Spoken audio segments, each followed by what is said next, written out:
The playground was filled with children's laughter when Go Seung-ho saw her. 2 years of relentless searching, 2 years of sleepless nights, and there she was, pushing a swing where a little girl screamed with joy. Beside her, an identical boy waited his turn, and Seung-ho's heart stopped. Twins. She'd had twins. When he'd lost her, he knew she was pregnant, but with one child. Now, seeing 2 perfect copies of himself playing innocently, the magnitude of what he'd missed hit him like a physical blow. Camille looked up as if feeling the weight of his gaze. When their eyes met across the park, she went pale as paper. Her hand flew instinctively to her chest, protecting the heart he had broken without knowing. The children continued playing, oblivious to the tension crackling between their parents.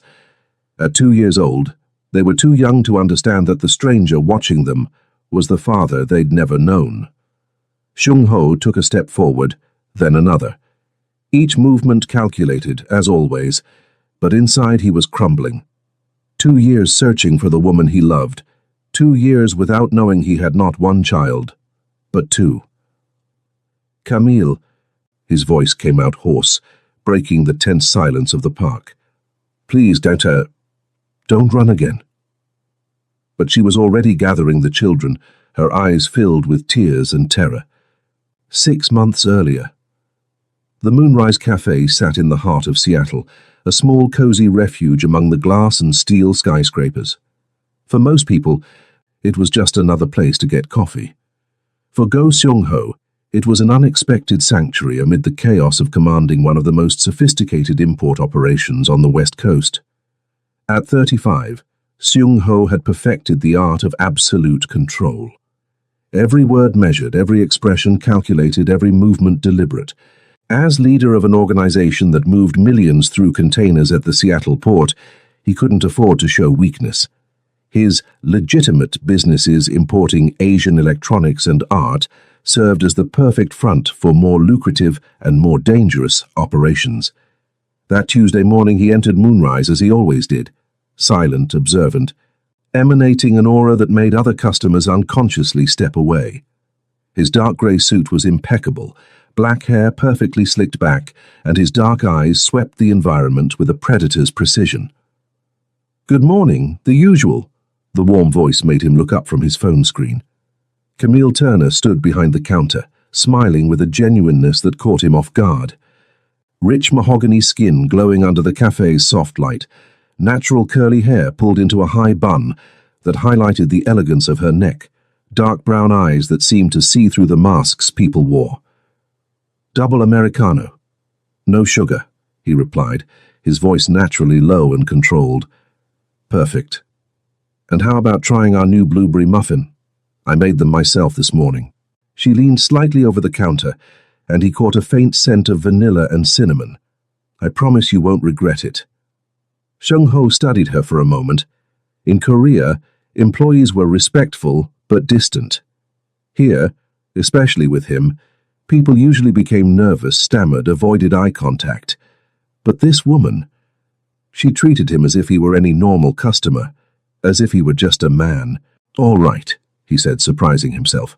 Her smile widened. "Great choice, you'll see it's addictive." As she prepared his coffee with efficient and graceful movements, Seung-ho found himself watching more than he should. The way she hummed softly while working, how she greeted other customers by name, how her eyes lit up when she talked about the pastries she made. "Here you go," she said, sliding the cup and muffin across the counter. "And don't forget, if you don't like it, I'll make another coffee for free." "That won't be necessary," he replied, leaving a $20 bill. "Keep the change." Her eyes widened. "Sir, that's too much." "Seung-ho," he interrupted softly. "My name is Seung-ho." "Camille," she replied, still holding the bill. "And thank you. But really, this is too much." "The service is worth the price," he said simply, taking his coffee and muffin. When he tasted the muffin later in his office, Seung-ho had to admit, she was right. It was addictive. The next morning he returned, and the next, and the next. Always at the same time, 7, 8:30 a.m., before meetings, before the chaos of the day began. Always the same order, but now Camille had the coffee ready before he even asked. "You're very punctual," she commented on the fifth visit, smiling as she handed over the double Americano. "Swiss watches have nothing on you." "Routine is important," he replied, but there was something softer in his voice. "I agree, I wake up at 5 a.m. every day to make fresh pastries. My grandmother always said that food made in a hurry has no soul." "Your grandmother was wise. She really was." Camille's eyes warmed with memory. "She raised me after my mother. Well, after she couldn't take care of me anymore. Grandma taught me that honest work and a genuine smile can open any door." Xiang Ho felt something strange in his chest, a pang of something he hadn't felt in years, genuine curiosity about another person. "And did it work?" he asked. "I'm still finding out," she laughed. "But so far I can't complain. I have wonderful customers, a job I love, and I can pay the bills. For me, that's success. Simplicity, honesty, contentment with small things." Concepts Xiang Ho had forgotten existed. 2 weeks later, the routine had become the highlight of his day. Camille always had a new story, about the elderly customer who came every day since his wife died, about the college student she let study for free in exchange for help during rush hours, about her plans to one day open her own bakery. "You never talk about yourself," she observed one morning, resting her chin on her hand while the cafe was empty. "I know you like double Americanos, that you're always punctual, and that you have the rarest smile I've ever seen. But that's all." "There's not much to tell," Xiang Ho lied softly. "Everyone has a story," she insisted. "Let me guess. You work in finance? Law? You have that important man vibe." If she knew how important and dangerous he really was. "Import," he said, technically true. "Asian products. How interesting. You must travel a lot." "Sometimes." Xiang Ho hesitated, then heard himself asking, "And you? Always wanted to work in coffee?" "Actually, I'm studying business administration at night. The cafe pays the bills while I work on my business plan." Her eyes sparkled with passion. "Someday I'll have my own bakery, specializing in pastries that mix traditions, my grandmother's recipes with French techniques I'm learning online." The determination in her voice, the way her eyes lit up when she talked about her dreams. Xiang Ho found himself genuinely impressed. When was the last time someone had talked to him about dreams instead of fear or greed? "I'm sure you'll succeed," he said, and really believed it. The smile she gave him in response made something dangerous happen in his chest, something he had buried long ago under layers of control and necessity. Hope. As he walked to his car that morning, Xiang Ho didn't notice that for the first time in years, he was smiling. A month later, Xiang Ho had become part of Moonrise's routine. Camille always waved when she saw him arriving, had his coffee ready, and saved the last blueberry muffin for him. Other employees greeted him respectfully, but it was with her that he talked.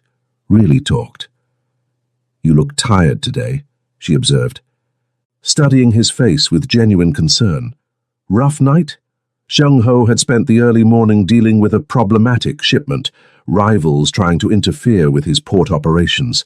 3 men hospitalized, territory reaffirmed, message sent. But looking into Camille's worried eyes, he felt the weight of his dark world in a new way. "Long meetings," he said simply.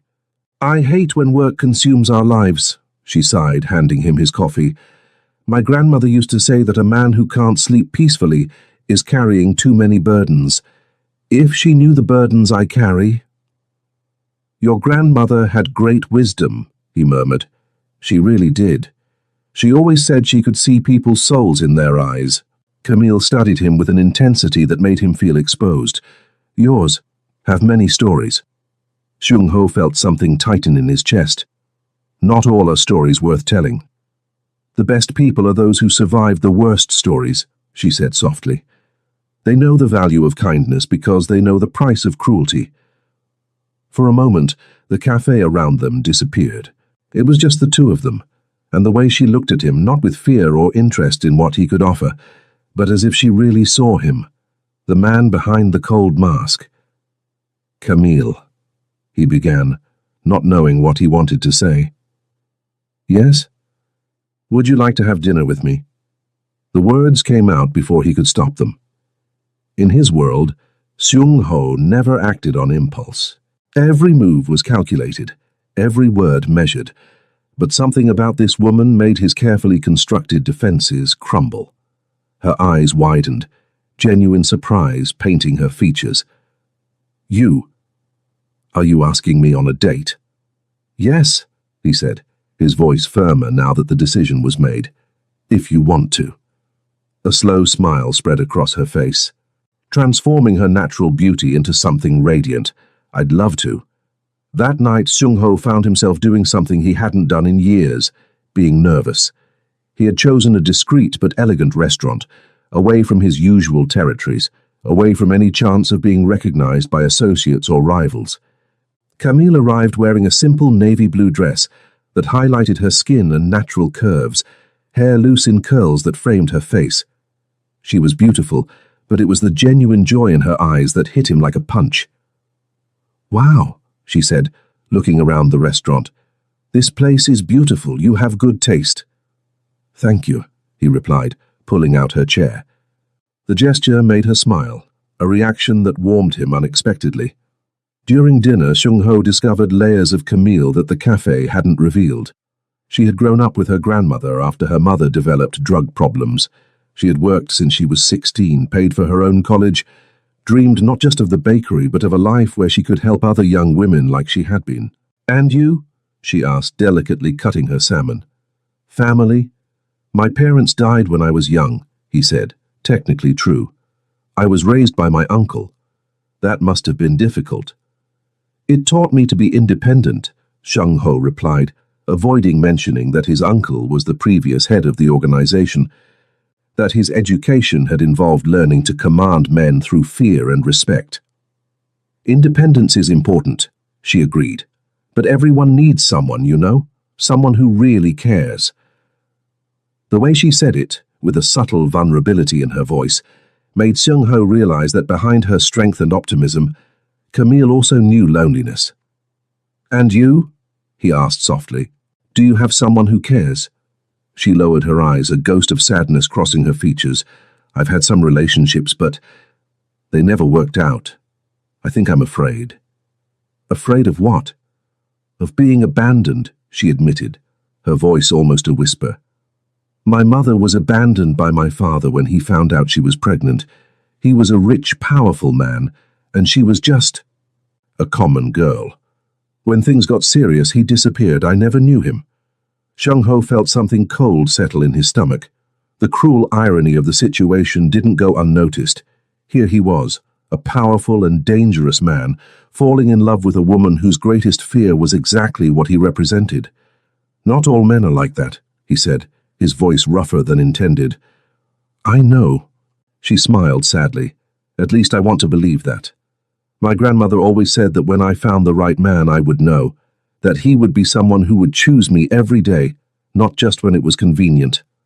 I would choose you, Seung-ho thought with an intensity that scared him, every day forever. But the words stuck in his throat, because how could he promise that when his own life was a lie? After dinner, they walked slowly to her car, neither wanting the night to end. Thank you, Camille said, turning to face him under the soft streetlight. I haven't had this much fun in a long time. Me neither, Seung-ho admitted. Would you like to do this again? Definitely, she smiled, then hesitated. Seung-ho? Yes. You're different from what I thought at first. Different how? At the cafe you seemed so controlled, distant. But tonight... She lightly touched his arm, and he felt the warmth through his shirt fabric. Tonight, I saw who you really are, and I really like what I see. If she knew who he really was, she would run in the opposite direction.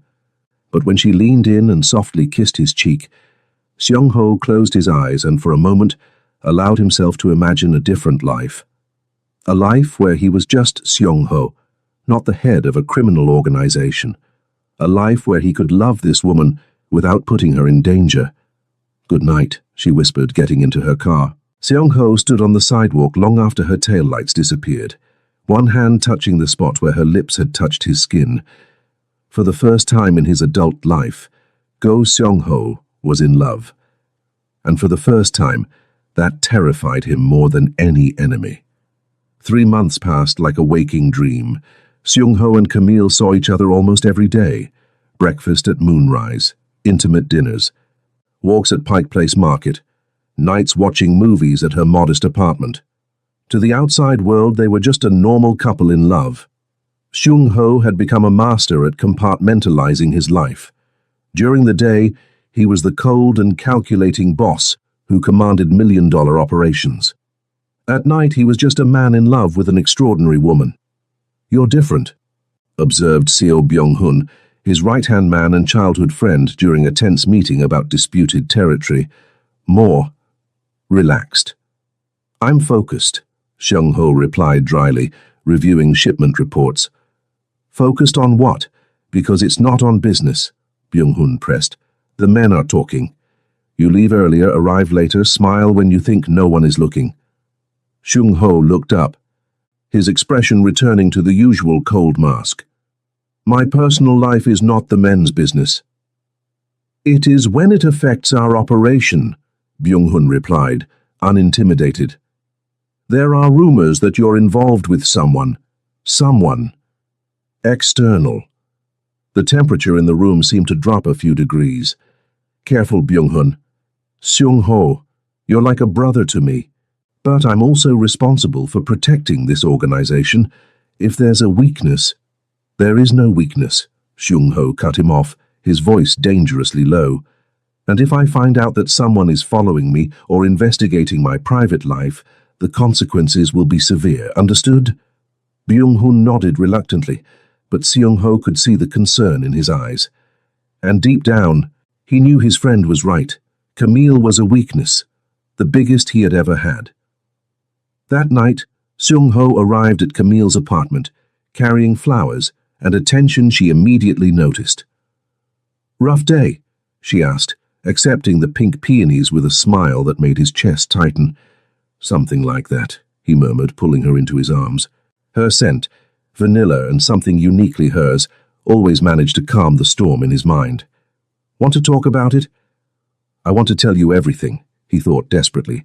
"I want you to know who I really am, what I really do, why I wake up every night in cold sweat thinking about losing you."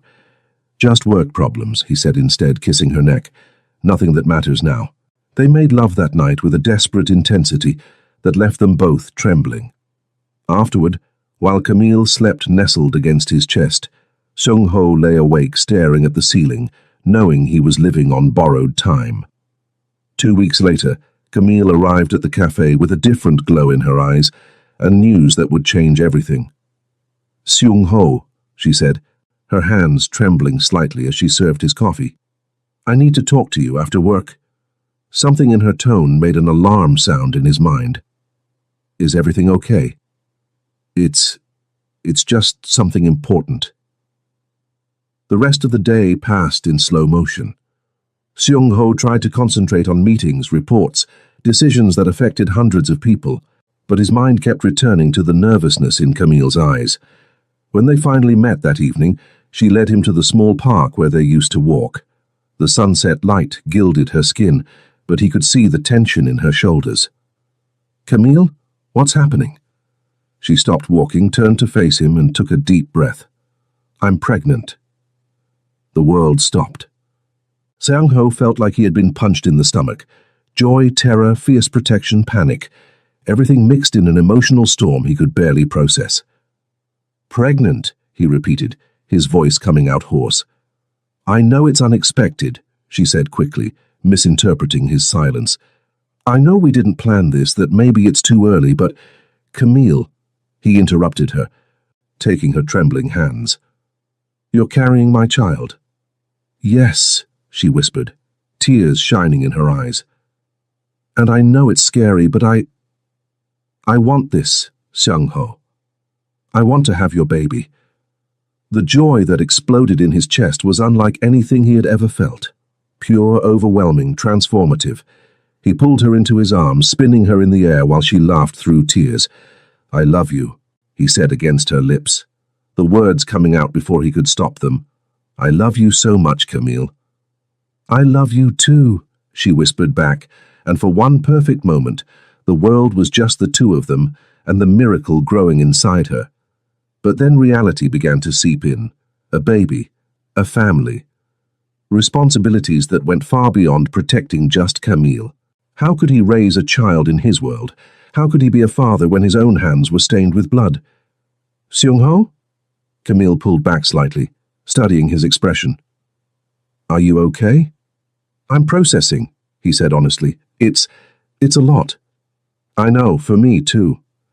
She touched his cheek softly. "But we'll figure it out together, right? One step at a time." Together. How he wished it could be that simple. That same night, while Camille slept with her head on his chest, one protective hand over her still flat belly, Seung-ho made the most difficult decision of his life. He needed to get out. He needed to find a way to leave the organization, to build a legitimate life for his family, no matter the price.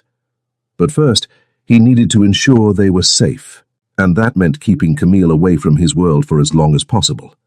He didn't know it was already too late. Seo Byung-hun was standing across the street, watching the apartment building through binoculars, a phone pressed to his ear. "Confirmed," he said in a low voice. "It's her, the waitress from the cafe, and from what I can see, they're very close." The voice on the other end of the line was cold, calculating. "Interesting, a weakness our rivals could exploit. What do you want me to do? For now, watch, document. And if the situation becomes problematic, you know what to do." Byung-hun hung up the phone, a heavy weight settling in his stomach. Seung-ho was like a brother, but the organization came first. Always. And women like Camille Turner. They were complications that men like them couldn't afford to have. 6 weeks later, Camille's life had become a fairy tale. Seung-ho was attentive, protective, and completely devoted to her and the baby. He had insisted on paying for all medical appointments, had transformed her guest room into a future nursery, and spent hours with his hand on her belly, speaking in Korean to the child growing inside. "What are you saying?" she asked one night, smiling as he murmured soft words against her skin. "I'm telling them about you," he said, kissing her belly. "How strong, intelligent, beautiful you are. How lucky they are to have you as a mother. And about Daddy. What are you saying about him?" Seung-ho hesitated, something dark crossing his features. "That he will protect you both always." There was something in his voice that made her sit up, studying his expression. "Seung-ho, are you okay? Lately you seem worried." "I'm just thinking about the future," he said, avoiding her eyes. "Wanting to make sure I can provide for our family. You already provide. We don't need much. We need security," he interrupted, a strange intensity in his voice. "We need to know you'll always be protected." Camille frowned. Lately, Seung-ho had become almost obsessive about security. He insisted on driving her to and from work, checked her apartment locks repeatedly, and she had noticed strange men who always seemed to be around when they went out together. "Seung-ho, you're scaring me a little. Why all this concern about security?" He finally looked at her, and for a moment she saw something in his eyes that made her shiver. Fear, guilt, and something darker she couldn't identify. "There are things about me you don't know," he said slowly. "Then tell me." "I can't." "Why not?" Frustration was growing in her voice. "Seung-ho, we're going to have a child together. There can't be secrets between us. Some secrets exist to protect those we love," he said softly, touching her face. "Trust me." But for the first time since they met, Camille found herself questioning whether she really could. The next morning, everything changed. Camille was at the cafe preparing for the morning shift when Detective Angela Coleman walked in. She knew the detective. Angela was a regular customer, always kind, always professional, But today there was something different in her posture. "Camille, can I speak with you privately?" "Of course," Camille said, wiping her hands on her apron. "Is everything okay?" Angela looked around the nearly empty cafe, then leaned over the counter. "I need to ask some questions about Go Seung-ho." Camille's blood ran cold. "What about him? How long have you been seeing each other? Why are you asking this?" Camille's voice came out higher than intended. "Camille, Seung-ho is being investigated by the FBI. He's suspected of leading a criminal organization involved in money laundering, smuggling, and—" Angela hesitated. "And violent activities." The world spun. Camille gripped the counter, feeling nausea rise in her throat. "That's impossible. Seung-ho works in import. He's a businessman." "It's a front," Angela said gently. "Camille, you're in danger. If he finds out you know—" "Stop." Camille raised her hand, tears burning her eyes. "Just stop." But the pieces were falling into place with painful clarity. The way other men behaved around him, the money he always seemed to have, the scars he never explained, the phone calls in Korean he took in another room. "There's more," Angela continued reluctantly. "We have information that rivals know about you, about your relationship. You could be being used as a target." "My baby," was Camille's first thought. "My baby is in danger." "What do I do?" she whispered. "Leave town tonight. We have a protection program." "No." The voice came from behind them, cold as ice. Both turned to see Seung-ho standing at the cafe entrance, his expression more dangerous than Camille had ever seen. Two men flanked him, men she now recognized as the business associates he occasionally mentioned. "Seung-ho," she whispered, instinctively placing a protective hand over her belly. Their eyes met across the cafe, and she saw the exact moment he realized she knew. The mask he wore with the rest of the world slipped for a second, revealing raw pain and desperation. "Detective Coleman," he said, his voice returning to icy control. "What a coincidence finding you here. Go Seung-ho, you're under arrest. I'm not." He took a step forward, and Angela instinctively moved her hand to her weapon. "And I suggest you leave. Now." "Camille, come with me," Angela said urgently. "Now." Camille looked between them, her heart breaking. The man she loved, the father of her child, was a stranger, a criminal. Everything had been a lie. "Camille," Seung-ho said, his voice breaking slightly. "Let me explain." "Explain what?" she screamed, tears running down her face. "That you lied to me from day one, that our entire life is a sham?" "It's not a sham," he said desperately, taking another step toward her. "What I feel for you, for our baby, that's real. It's the only real thing in my life." "But you're a criminal," she whispered. "You hurt people." "I protect you," he said fiercely. "I've always protected you." "From whom? From yourself?" The question hit him like a slap. For a moment, Seung-ho looked like a broken man, not a dangerous boss. "Camille, please." "No." She backed away from him, each step breaking her heart. "I can't do this. I can't raise my child in this world." "Our child," he corrected, raw pain in his voice. "My child," she said firmly, even though the words destroyed her. "Because you chose your life, Seung-ho, and I'm choosing mine." She ran to the back of the cafe, grabbed her purse, and left through the back door before he could follow her. Seung-ho stood in the empty cafe, the sound of her footsteps fading, echoing like gunshots in his chest. He had lost everything. And for the first time in his life, Go Seung-ho didn't know how to fix what he had broken. The first 6 months after Camille disappeared were hell on earth for Seung-ho. He had mobilized all the organization's resources, hired the best private investigators, used every contact he had in government agencies and the criminal underworld. Nothing. It was as if she had simply evaporated. Maybe it's better this way. Seo Byung-hun had suggested once, during a particularly tense meeting. She knew too much. She was a liability. Seung-ho had broken 3 of Byung-hun's ribs that day. It was the first time he had laid hands on his right-hand man, but the rage he felt hearing those words was overwhelming. "Never," he had growled, holding Byung-hun by the throat. "Never speak of her as if she were a problem to be eliminated. But as the months passed, Seung-ho began to suspect there was something more behind Camille's disappearance. Clues that led to dead ends. Investigators who suddenly lost interest or found contradictory evidence. Trails that simply vanished. The first year was marked by a dark transformation in Seung-ho. He became colder, more calculating, more brutal with rivals and subordinates. He expanded operations to Vancouver, Portland, and San Francisco, always hoping a clue would lead him to her. Each new city was renewed hope. Each dead end was a stab to the heart. "You're killing yourself," observed Dr. Han, the organization's private physician, after treating Seung-ho for exhaustion for the third time in 6 months. "When was the last time you slept a full night?" Seung-ho didn't answer. How could he explain that every time he closed his eyes, he saw Camille's face when she discovered the truth? How could he sleep knowing that somewhere she was raising his child alone? He had started frequenting Moonrise every morning, sitting at the same table where he used to wait for her.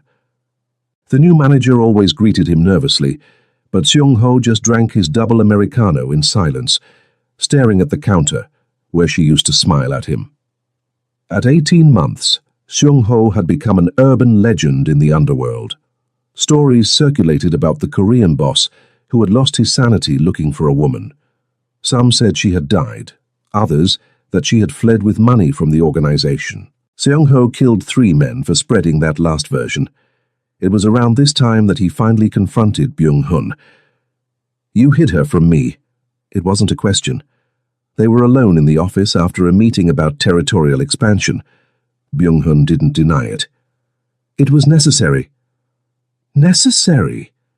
Seung-ho's voice was dangerously low. "She was pregnant, Seung-ho, a child in this world. It would be a constant target, a weakness our enemies would exploit. So you decided for me. I decided for the organization, for you, for her." Byung-hun stood up, facing Seung-ho's murderous gaze. "You think I enjoyed doing this? You're my brother. But I couldn't let you destroy everything we built for a woman. Where is she?" "I don't know. After she left Seattle, I lost the trail." "That was real, Seung-ho. She disappeared on her own." Seung-ho studied his childhood friend's face, looking for signs of lies. He found only guilt and determination. "You have a choice," Seung-ho said finally. "Leave the organization now, with a lifetime pension and my promise that we'll never see each other again. Or stay and accept that our friendship died today." Byung-hun chose to stay. But something fundamental had broken between them. In the second year, Seung-ho had become an obsessed man. He expanded searches internationally, hired hackers to monitor hospital systems looking for birth records, used facial recognition at airports and train stations. Nothing. It was as if Camille Turner had never existed. He began to question his own sanity. There were nights when he woke up sweating, convinced he had dreamed it all. The cafe, her smile, the pregnancy. But then he would find a photo of them both on his phone, or smell her perfume still lingering on a shirt she had worn, and the pain would return with full force. Dr. Yoon, a discreet psychiatrist who served Seattle's elite, had suggested that Seung-ho consider the possibility that Camille didn't want to be found. "Maybe she's built a new life," he said during one of the rare sessions Seung-ho agreed to attend. "Maybe it's time for you to do the same." Seung-ho never returned to that office. At 22 months, something in Seung-ho began to die. He still commanded the organization efficiently, still expanded territories, still eliminated threats. But inside he was becoming a ghost. It was Jong Kyung-ho, one of his younger lieutenants, who finally had the courage to say what everyone was thinking. "Boss, with all respect, maybe it's time to accept that she's gone." Seung-ho had looked at the young man for a long moment, seeing in his eyes the genuine concern all his men felt. They watched their leader consuming himself, destroying himself for a woman who had chosen to leave him. "Maybe," Seung-ho had replied, and for a moment Kyung-ho thought he had finally reached him. But that night, Seung-ho was back at the computers, analyzing investigator reports, following clues that led nowhere. On the day that marked exactly 2 years since Camille disappeared, Seung-ho was driving aimlessly through the streets of Portland. He had come to meet a supplier, but the meeting had ended early, and he found himself simply driving. Maybe it was exhaustion, maybe it was desperation, or maybe it was just fate finally deciding to have mercy on him. He saw the park and on impulse stopped. He needed fresh air. He needed a moment away from phones, reports, the endless search that had consumed his life. He was walking through the tree-lined paths when he heard the laughter. Loud, joyful, childish. Something about the sound made his heart skip a beat. He followed the sound to the playground and stopped. There she was, Camille, pushing a swing where a little girl screamed with joy. Beside her, an identical boy waited his turn, and Seung-ho's heart literally stopped beating. The child's eyes, his own face in miniature. Twins. Two children he had never known. Camille looked up as if feeling the weight of his gaze. When their eyes met across the park, she went pale as paper, one hand flying instinctively to her chest. The girl stopped laughing, sensing her mother's sudden tension, and gripped the swing chains tighter. Seung-ho took a step forward, then another, each movement calculated as always, but inside he was crumbling. 2 years searching for the woman he loved. 2 years without knowing he had children. Camille. His voice came out hoarse, breaking the tense silence of the park. Please, don't run again. But she was already gathering the children, her eyes filled with tears and terror. The boy pointed at Seung-ho with innocent curiosity, looking between him and his mother with confusion. Man, he said simply, as 2-year-olds do when seeing strangers. Seung-ho felt like he had been punched in the stomach. His own son didn't know him. To him, Seung-ho was just man.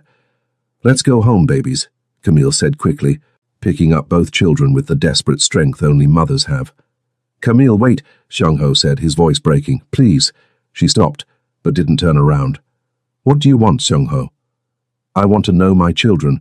They're not your children, she said, but her voice trembled. You lost that right when you chose your life over us. I never chose anything over you, he said desperately. I looked for you every day for 2 years. She finally turned around and he saw the raw pain in her eyes. Liar. I'm not lying. Camille, Stop. She raised her hand, tears running down her face. Just stop. You had 2 years to find us if you really wanted to. 2 years. But I searched. Then why didn't you ever find me? She screamed. I didn't hide that well. I'm using my real name, working, living a normal life if you really wanted to find us. The realization hit Seung-ho like lightning. Someone had sabotaged his searches. Someone close enough to have access to his operations, his investigations, Byung-hun. Someone stopped me, he said slowly, rage beginning to boil in his veins. Someone I trusted. Camille studied his expression, and for a moment he saw doubt in her eyes. That doesn't matter now. It matters to me, he said fiercely. It matters because I lost 2 years of my children's lives. It matters because you thought I had abandoned them. The girl looked between them with wide eyes, feeling the tension without understanding. She clung tighter to Camille's leg. Typical behavior of 2-year-olds when they sense something is wrong. Seung-ho's heart broke seeing his daughter hide from him. No, princess, he said softly, kneeling to her height, but keeping distance so as not to frighten her more. Daddy never wanted to abandon you. Daddy looked for you every day. Seung-ho, don't, Camille said quickly. Don't confuse them. They deserve to know who I am, he said, looking at his children, with overwhelming admiration and love. What are their names? Ivy, Camille said softly, pointing to the girl hiding behind her. And he's Max. Ivy and Max, Seung-ho repeated, as if memorizing the names. Beautiful names. Max, braver than his sister, took a small step toward Seung-ho, curious despite the tension. Man, he repeated, pointing again. Ivy and Max. Seung-ho looked at Camille, seeing the love and fierce protection in her eyes. She had raised these children alone, had been mother and father, had chosen beautiful names for them. You chose perfect names, he said softly. Ivy, still shy, stretched out a small hand toward Seung-ho, lightly touching the fabric of his shirt with a 2-year-old's natural curiosity. Seung-ho closed his eyes, feeling tears burn as he felt his daughter's tiny touch. "Hi, Princess," he whispered. The children's innocence, who didn't understand the complexity of the situation, was like a knife to the heart. Seung-ho looked at Camille, seeing his own pain reflected in her eyes. "They don't know," Camille said quietly, tears running down her face. "They don't know they have a father." Max, noticing his mother was crying, clung to her leg. "Mommy sad?" he asked with a child's simple concern. "That depends on their mommy," Seung-ho said, slowly standing so as not to frighten the children, but keeping his eyes on Camille. "Seung-ho," she began, but her voice failed. "I've changed," he said desperately. "I left the organization. I'm trying to build something legitimate, something clean, for you." "You left?" Genuine surprise painted her features. "I'm in the process. It's complicated, but I'm making it happen." He took a step toward her. "Camille, I know I don't deserve a second chance. I know I broke your trust, that I caused pain. But these children, they're my chance at redemption, to be the man you always saw in me." Camille looked at her children, who watched the conversation with wide, curious eyes, then back at Seung-ho. "One chance," she said finally, her voice almost a whisper. "Just one. But if you hurt them, if you bring danger to their lives—" "Never," he promised fiercely. "I would die before letting anyone hurt them." "Then prove it," she said simply. "Prove you've changed. Prove you deserve to be their father." Seung-ho nodded, determination burning in his eyes. He had found his family. Now he needed to fight to keep it. And the first step would be dealing with Seo Byung-hun, 18 months later. The sound of children's laughter echoed through the garden of the house in Vancouver, where Seung-ho had built a new life for his family. Away from Seattle, away from his past, away from anything that could threaten the peace they had conquered. Camille was on the porch, watching Seung-ho teach Ivy and Max to plant flowers in the garden. At 4.5 years old, the twins were a perfect mix of both, her determination, his intensity, and a pure joy that illuminated each day. "Daddy flower," Ivy said, pointing to the rose seedling she held in her small hands. "That's right, Princess." Seung-ho smiled, kissing the top of her head. "Beautiful flower for Mommy." "Mommy!" Max shouted happily, waving to Camille on the porch. "Daddy loves Mommy," Seung-ho said, more to himself than to the children looking at Camille on the porch. "And loves you two too." The journey here hadn't been easy. Leaving the organization cost blood, money, and almost his life. Byung-hun had paid the final price for his betrayal, but Seung-ho had kept his promise. He built a legitimate import empire, away from the shadows of his past. "Dinner's ready," Camille called, one hand resting on her belly where another miracle was growing, a girl who would be born in 3 months. "Come on, children," Seung-ho said, picking up Max while Ivy ran to her mother. That night, after the children were asleep, Seung-ho and Camille sat on the porch watching the stars. "Any regrets?" she asked softly, nestled against his chest. "Just one," he said, kissing her hair. "That it took me so long to find you again." "You found us when it was time," she smiled, "and now we're a real family. Forever," he promised, as he did every night. And for the first time in his life, Go Sung-ho completely believed in forever.